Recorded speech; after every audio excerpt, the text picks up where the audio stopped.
प्रिय विद्यार्थियों, पिछले वीडियो में हमने देखा उपसर्ग से तात्पर्य है और हमने संस्कृत के कुछ उपसर्गों के विषय में जाना।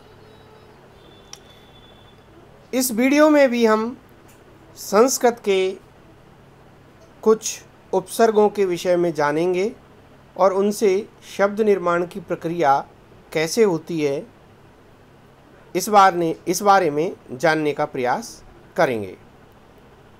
यह विषय बीए प्रथम वर्ष के अनिवार्य प्रश्न पत्र अर्थात सामान्य हिंदी में आता है।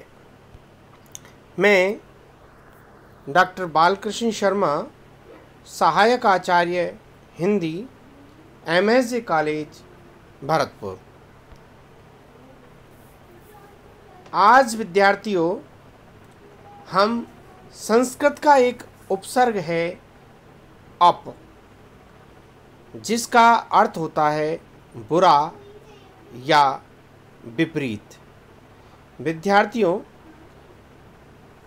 जिस उपसर्ग का अर्थ जैसा होगा वैसे ही शब्द निर्माण की प्रक्रिया भी उसी के अनुरूप होगी।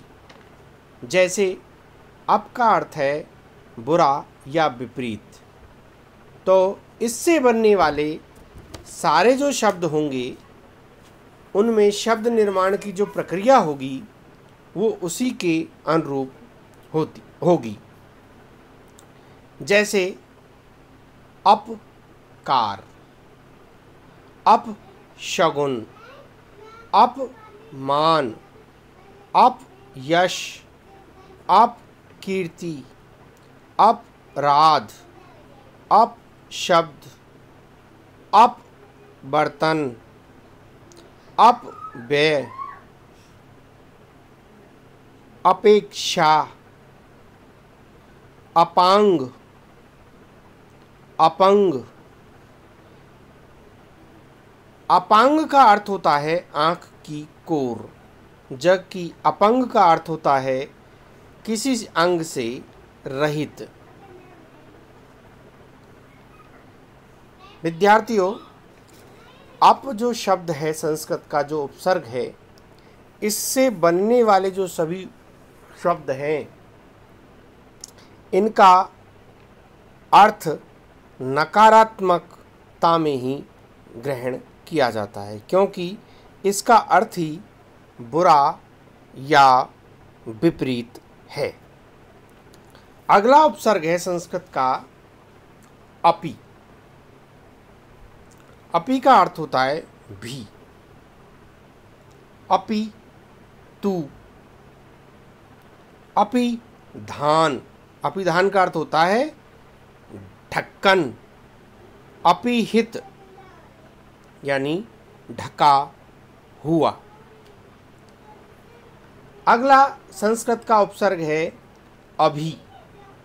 अभि का अर्थ होता है सामने, पास या विशेष।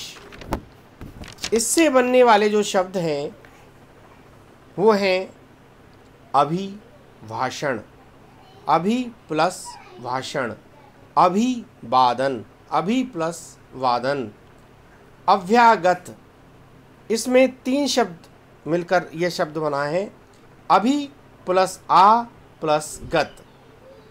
अभिलाषा, अभिषेक, अभिमान, अभिप्राय, अभ्युदय।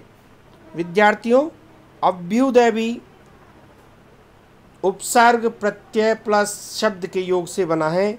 वो है अभि उद प्लस स्थान। इसमें मुख्य जो शब्द है वो उद है, बाकी उपसर्ग प्रत्यय में लगे हुए हैं। अभि धा। तो इस तरह से अभि जो संस्कृत का उपसर्ग है उससे निम्न शब्दों का निर्माण होता है। अगला शब्द है अब। अब का अर्थ होता है नीच, बुरा या हीन। अवनति, अवगुण, अवतार, अवधान, अवान्तर, अवकाश, अवधारणा, अवज्ञा, अब प्लस ज्ञा, अवगाहन। अवगाहन का सीधा सा अर्थ होता है नहाना।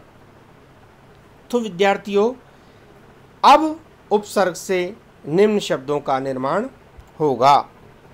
जैसे अवनति है तो अब प्लस नति, अब प्लस गुण।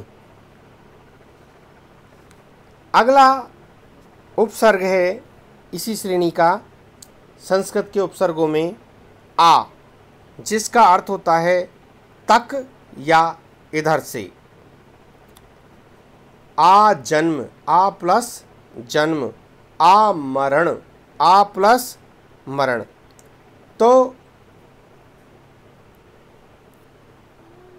आ प्लस क्रमण, आयात, आगमन, आकार, आचार, आदान, आभार, आशंका, आश्रय, आकलन, आराधन, आदेश, आयात।